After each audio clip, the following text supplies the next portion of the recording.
Hi guys, magandang hapon. Ito pag-usapan natin ng barya natin na 1964 50 centavos pira ng Pilipinas. Ito pag-usapan natin kung magkano nga ba talaga ang presyo sa ngayon. Siya nga pala, shout out sa Luzon, Visayas, Mindanao, mabuhay tayo. At ito guys, umpisahan na natin ang ating mga barya.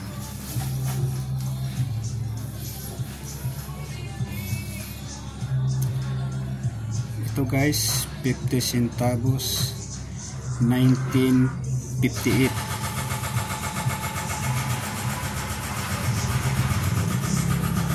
Sa likod niya nakasulat ng Central Bank of the Philippines. 50 centavos. Itong 1958 guys, nagkakahalaga lang ito ng 150 to 200 pesos. Depende sa kondisyon. 1958 50 centavos. Okay, next tayo. Ito guys, 50 centavos pa rin, 1958 pa rin. Pag props ang barya nyo guys, yun po ay medyo mahal, nasa 200 hanggang 250.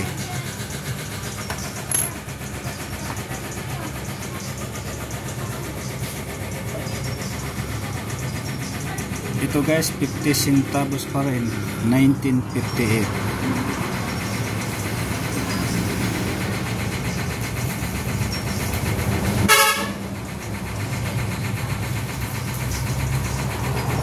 Central Bank of the Philippines.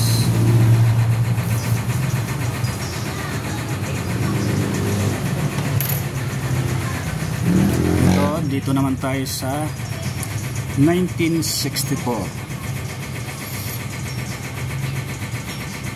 Ito guys, ganitong klaseng coins guys, 1964. Nagkakalaga lang ito ng 100 to 200 pesos.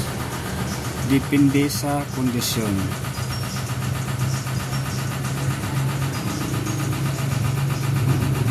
Ito guys, sinasabi lang natin ng totoong presyo dahil maraming lumagalabas ngayon na sobrang mahal, maabot pa ng 2 milyon, 1 milyon, 5 milyon. Sa totoong presyo guys, 100 to 200 pesos. Depende sa kondisyon. 1964, 50 centavos.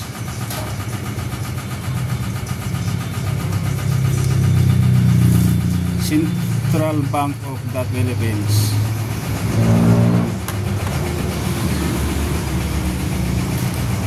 At ito naman guys, isa siyang props, 1964. Pag 1964 na props guys, talagang medyo may kamahalan din siya, nasa 300 to hanggang 400, depende sa kondisyon.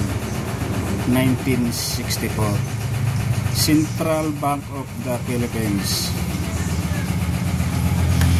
Okay, next tayo.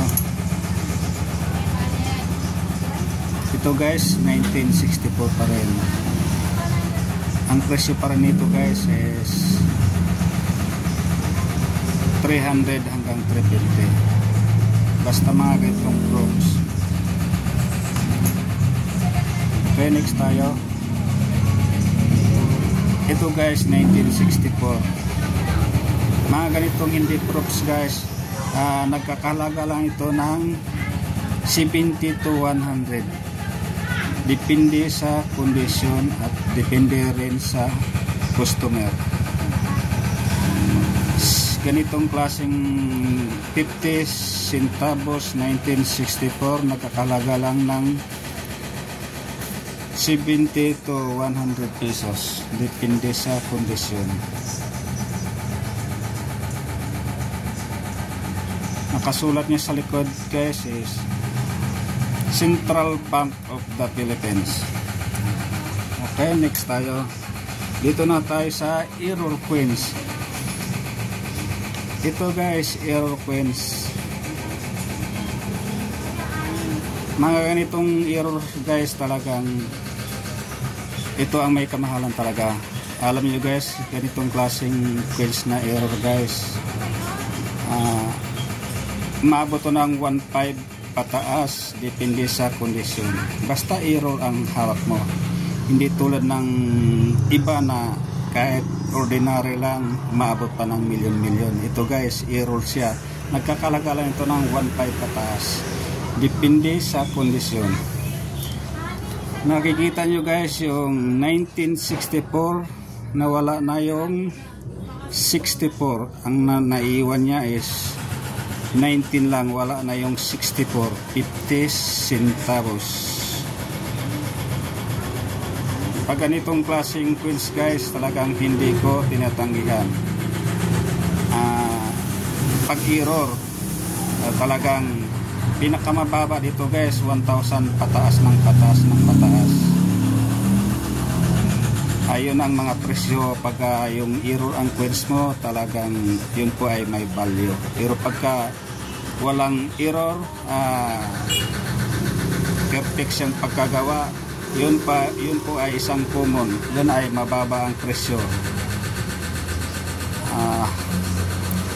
Depende rin sa yung mga customer, pero pinakamahal talaga dito guys ang hindi error, na sa ano lang, 100 to 200, depende sa kondisyon.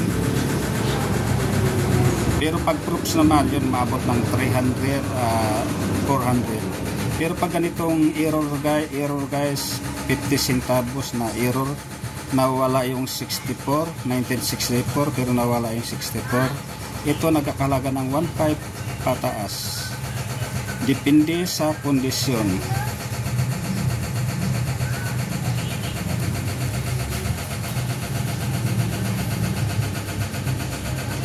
Okay, maraming salamat sa inyong panonood at pag-subscribe na rin ang aking YouTube channel. Maraming salamat sa inyong lahat.